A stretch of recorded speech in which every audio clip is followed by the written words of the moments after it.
Number 8. Johannes Gutenberg. Johannes Gutenberg is often called the inventor of printing. What he actually did was to develop the first method of utilizing movable type and the printing press in such a way that a large variety of written material could be printed with speed and accuracy.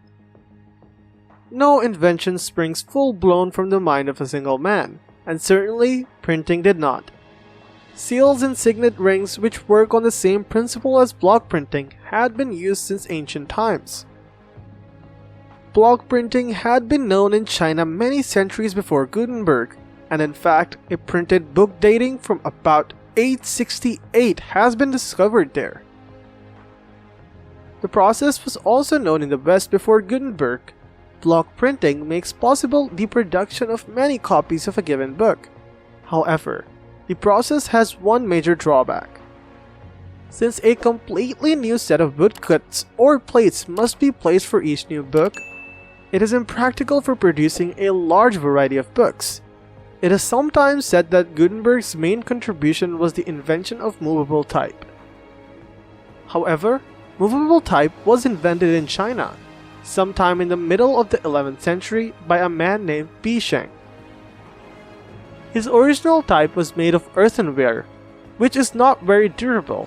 However, other Chinese and Koreans made a series of improvements, and well before Gutenberg, Koreans were using metal type. In fact, the Korean government was supporting a foundry for the production of printing type in the early 15th century. Despite all this, it would be a mistake to think of Bi Sheng as a particularly influential person. In the first place, Europe did not learn of movable type from China, but developed it independently. In the second place, printing by means of movable type never came into general use in China itself until comparatively recent times, when modern printing procedures were learned from the West. There are 4 essential components of modern printing methods. The first is movable type, along with some procedure for setting it and fixing it in position. The second is the printing press itself. The third is a suitable type of ink, and the last is a suitable material such as paper on which to print. Paper had been invented in China many years earlier, and its use had spread to the West before Gutenberg's days. That was the only element of printing process that Gutenberg found ready-made. Although some works had been done before him on each of the other 3 elements. Gutenberg made a variety of important improvements. For example, he developed a metal alloy suitable for type, a mold for casting blocks of type precisely and accurately, an oil-based printing ink, and a press suitable for printing. But Gutenberg's overall contribution was far greater than any of his individual inventions or improvements. He is important principally because he combined all the elements of printing into an effective system of production. For printing, unlike all prior inventions, is essentially a process of mass production. A single rifle is in itself a more effective weapon than a single bow and arrow. A single printed book, however, is no different than its effect from a single handwritten book. The Gutenberg of printing, therefore, is mass production.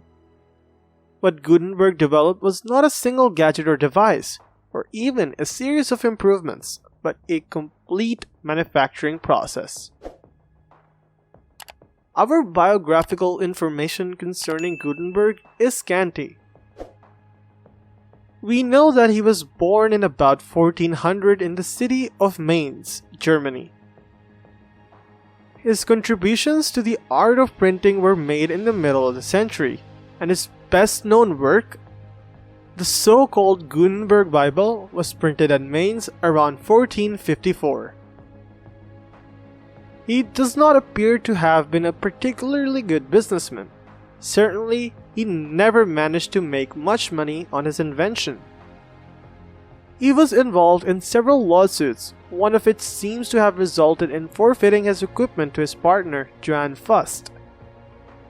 Gutenberg died in 1468 in Mainz. Some idea of Gutenberg's impact on world history can be gained by comparing the subsequent development of China and Europe. At the time Gutenberg was born, the two regions were about equally advanced technologically. But after Gutenberg's invention of modern printing, Europe progressed very rapidly, while in China, where the use of the block printing was continued until much later, progress was comparatively slow. It is probably an overstatement to say that the development of printing was the only factor causing this divergence. Certainly, however, it was an important factor. It is also worth noting that the only 3 persons on this list lived during the 5 centuries preceding Gutenberg, whereas 67 lived during the 5 centuries following his death. This suggests that Gutenberg's invention was a major factor, possibly even the crucial factor in triggering the revolutionary developments of modern times.